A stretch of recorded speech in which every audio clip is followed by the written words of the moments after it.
able to get them because the state had a legal blood draw. And the final ruling in the Rivers case is that because the state met its burden at the hearing to quash or deny the state's order just because they had other evidence was improper. So just because the state is in possession of the blood does not mean that it's improper for this court to allow the state to issue its subpoena for those medical records.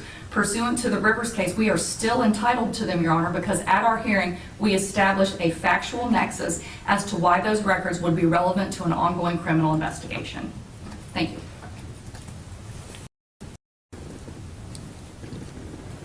Right, I will take this matter under advisement. It is my intent, and to be consistent, to issue a written order to that effect. Anyway, for the next status conference, Ms. McNeil, when do you think this case should be back in court for status? Roughly speaking, taking into account things are being worked on to include discovery, what have you, where the parties could have meaningful presentation or discussions regarding the progress of the case.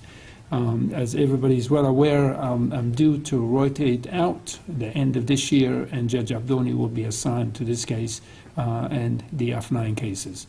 So any reason we need to have a status prior to December 31st? No, Your Honor. State? No, Your Honor. Okay, obviously if anything comes up, and we need to have a hearing prior to that, let my office know, and we'll make it happen. All right, I'll go ahead and, Cindy, I need a status conference sometime with January, February. Is there a preference, defense? February? State? That's fine, Your Honor. Okay, sometime in February, Cindy, status conference. And, Your Honor, yes, I would ma'am? ask that if we do February, that we do it no earlier than the 7th. I am in trial in a regular felony division the week of February 1st. Okay, something past February 7th. Okay, I'm looking at Friday, February 18 at 8:30. State's available, Your Honor. Ms. McNeil? Yes, sir. Mr. Riley, that'd be your next court date for a status conference. There's always the possibility. Ms. McNeil? I'm sorry, were you going to say something? No, you're right. Okay. All right. There's always the possibility that a status conference date may be adjusted at the request of either the parties or the court. You'll be notified if that happens. Just as far as Mr. Riley's appearance, the plan is at this point moving forward for him to appear remotely. Judge Abdoni's preference is to do his status conferences by way of Teams. It's been my practice outside of this case to do it by phone, as Ms. McNeil and Ms. Berry is well aware. I suspect that will change with Judge Abdoni, so it'll be done by way of Teams. If that is to happen, if it's in person, the court will make sure that Mr. Riley is present in person if he's needed, or if it's done remotely by way of Teams, the court will make sure that he has access to the court remotely by way of Teams. And just to, I suspect, Mr. Riley, I'm not telling you anything new.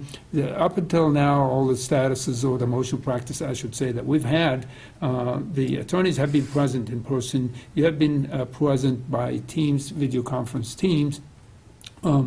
Simply put, the reason why that took place is due to the spread of the virus known as COVID-19 and its variants.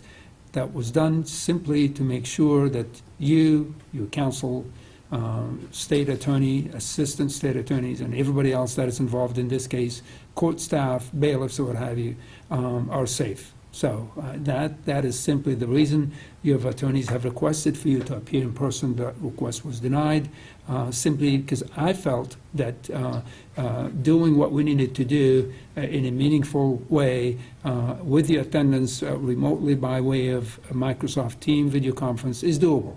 So, but anyway, and from moving forward, it's going to be up to Judge Abdoni to make those decisions. So I suspect the next status, you will appear remotely by way of Teams. If that changes, you'll be notified and provisions will be made. With that in mind, next court date for status, once again, February 18th at 8:30 in the morning, and that is next year. Ms. Berry, anything else, ma'am? Nothing further, Your Honor. Ms. McNeil, anything else? No, Your Honor. All right, everyone, I appreciate your hard work and patience. Be safe, and the court will see you then. This hearing is adjourned.